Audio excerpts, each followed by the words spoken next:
Hello, my name is Thomas. Welcome to British Culture Albion Never Dies. Happy birthday, 007. On April the 13th, 1953, Jonathan Cape Limited published Ian Fleming's Casino Royale.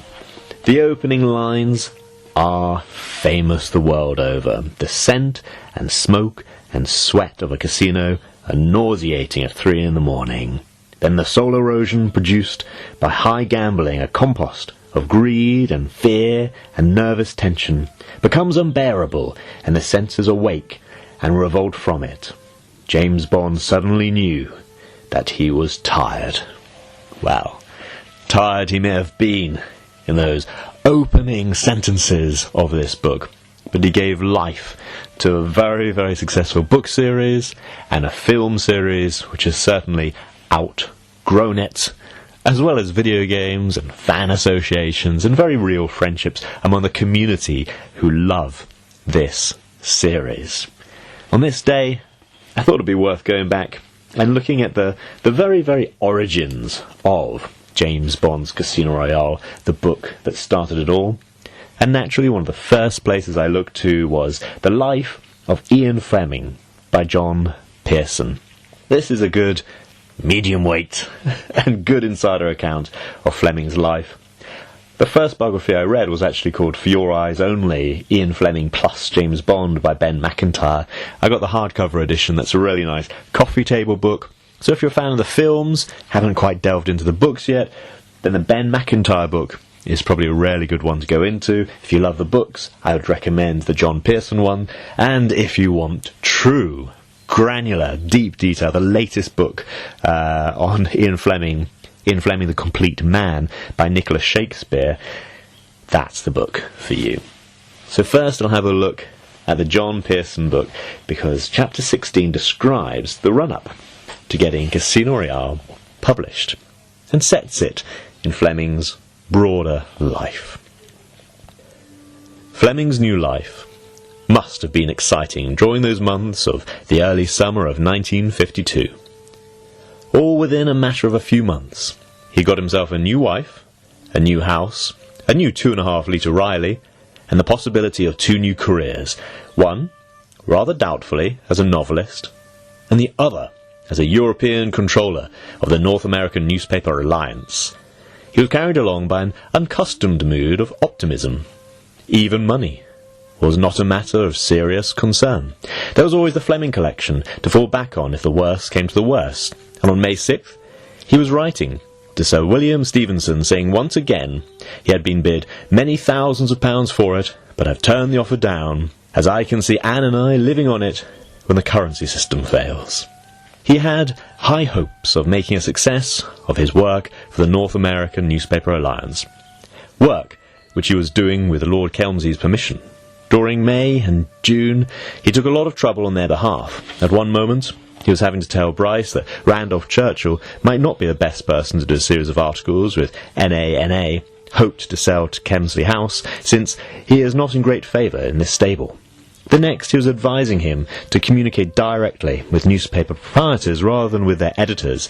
They always like receiving personal cables. It makes them feel like editors themselves instead of financiers. As a press lord manique, this was the sort of advice Fleming loved giving. All his old energy and optimism seemed to be rising to the surface again. It carried him through the anxious period of putting the final touches to the first draft of Casino Royale and actually getting it to a publisher. For Fleming, this was inevitably a tortured and torturous process, but he was still dogged by the lack of confidence which had followed him from Eton. Worse still, he was as terrified as ever of making a fool of himself in public. Some years later, when he described how Casino Royale got into print, Fleming made it sound almost a matter of accident, with himself dragged in as an unwilling participant. When I got back to London, I did nothing with the manuscript. I was too ashamed of it.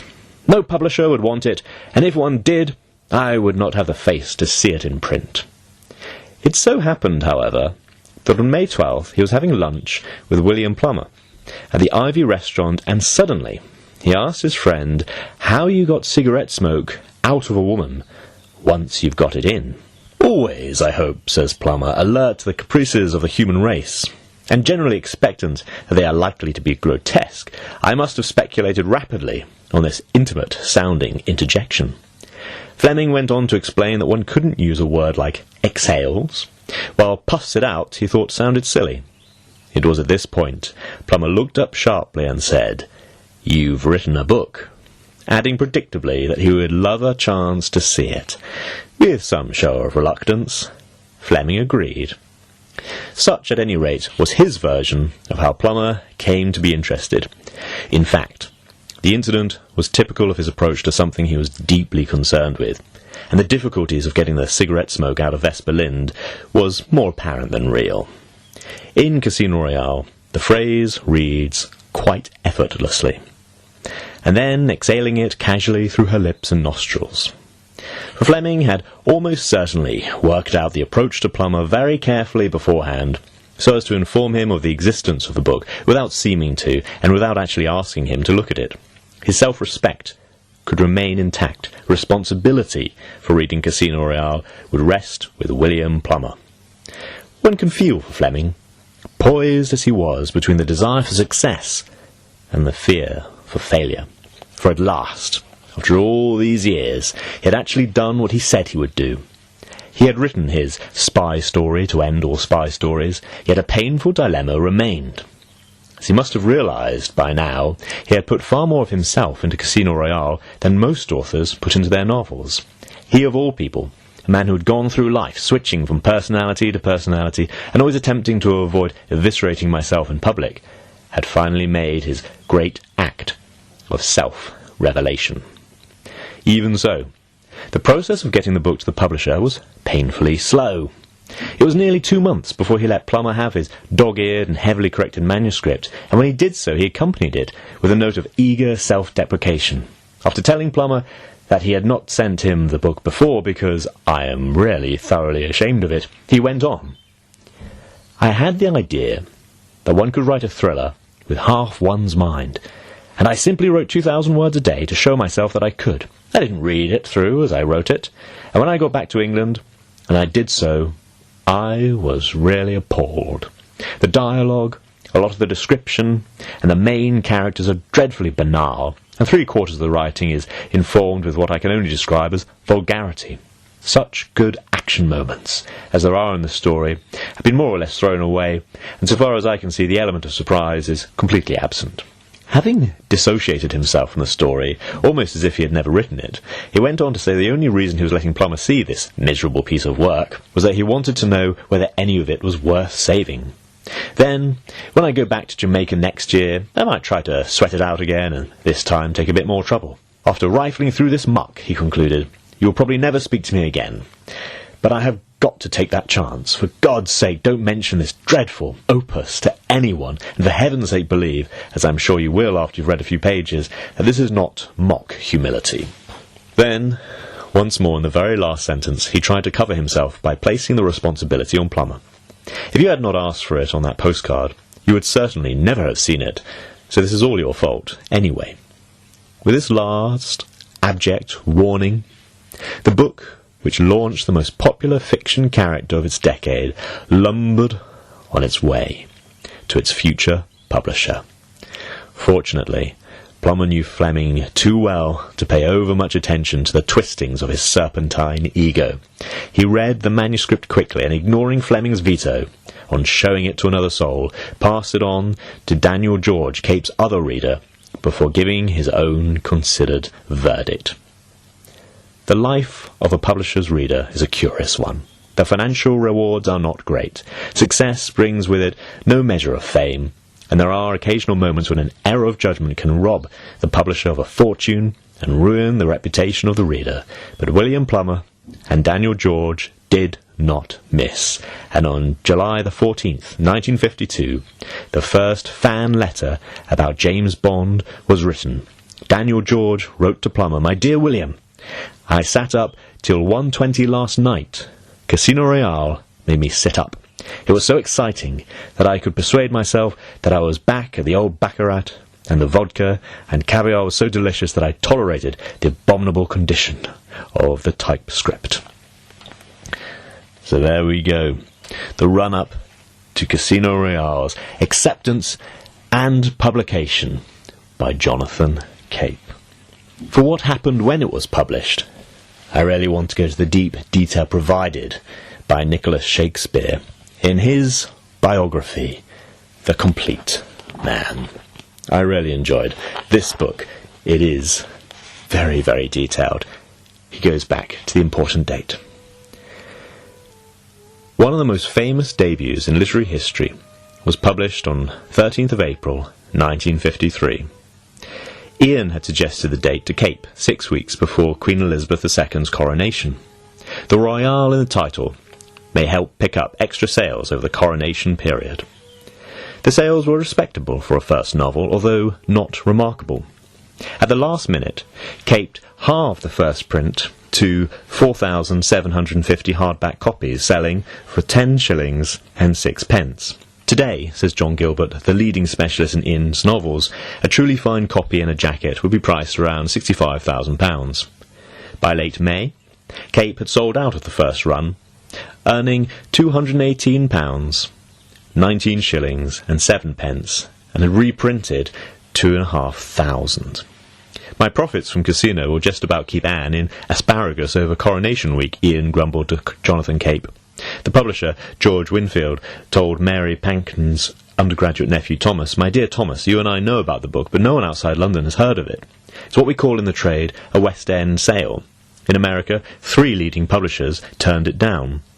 The reviews were positive, as they should have been, considering Ian's manipulations. He did, of course, work in the press. The Observer hit the spot that Ian was aiming at, calling him Peter Cheney Deluxe. Peter Cheney was a well-known pulp fiction author at the time. John Betjeman pleased him the most. Ian Fleming has discovered the secret of narrative art. The reader has to go on reading." Ian was responsible for the heaviest log roll. Kelmsey had asked who he would like to review it to the Sunday Times. Ian selected and then briefed Cyril Ray, whom he had managed to send to Moscow as the Mercury correspondent. Under the pseudonym Christopher Pym, Ray suggested that Ian was on the road to becoming the best new thriller writer since Ambler. Eric Ambler, again, was a very, very famous British novelist at that time, and in From Russia with Love, it's Ambler's work that James Bond is reading on the aeroplane as he goes to Istanbul. Ian took these astonishingly handsome reviews to his wary publisher. He used them both to argue that Cape should spend £200 on advertising if I am to progress into the Cheney class, which is presumably our ambition, and to improve royalty terms on his next contract. Since you are the best publisher in England, and I am said to be the best thriller writer since Eric Ambler, I feel it would be very unadventurous if we did not agree to set our sights high. We certainly seem to have got off to a good start. I seem to have hit on a formula which attracts the critics, and you have produced a handsome book and marketed it superbly. There's a vacuum to be filled, and I really do not see why we should not fill it. I shall be giving my next to William Plummer next Tuesday, and I have the plot for a third in my head." So there we go. The build-up. The build-up to Casino Royale's publication, and its success upon publication. And if you want to know how it became such a successful film series, then obviously you need to read Some Kind of Hero by Matthew Field and A.J. Chowdhury. That's the best way to do it. This week, one of my former professors, who I learned also reads Fleming's books and some of the recent continuation novels and likes the films, he asked me, does Fleming matter anymore? Some of the early films adapted the books pretty closely. Dr. No is pretty close to the books. From Russia with Love is close, but adds in some additional plot lines and additional scenes. But pretty quickly it starts to diverge. Goldfinger, I would suggest, is a better script than it is a book. The script solves multiple plot holes. And the further they go on, even in the Sean Connery era, they go further and further away from the books. On Her Majesty's Secret Service returns to the books. But after that, they do diverge pretty quickly, and by the 1980s, well, they're drawing on a short story here, adding in a name there, but they are running out of Ian Fleming James Bond material. My answer to this is please do check out my Britishness of James Bond kind of series on this podcast. The Britishness of Octopussy is the next one coming up, but I did the Britishness of Quantum of Solace fairly recently, and the Britishness of For Your Eyes Only. It's one of my favourite reviews of any Bond film. That's a little way back. In each of those episodes, I talk about the importance of Ian Fleming, and of course on YouTube, then I've got 7 to 10 minute episodes looking at why I love Skyfall, or my favourite Roger Moore Bond film, The Man with the Golden Gun. That's at www.youtube.com/British Culture. All of these show how important Ian Fleming's life and creative works still influence the Bond films. Indeed, episode 146 was my review of No Time to Die, the 25th from Eon Productions, and I talk about how it draws on You Only Live Twice, including some of the more controversial elements. So I would argue, yes, Fleming not only matters as the foundation of Bond, but also as its continuation. And any time there's a question of where should Bond go, almost invariably, it's back to Fleming, back to the books. I thought I'd talk very quickly about my own roots to the James Bond community. I started reading the books as an undergraduate, really enjoyed them.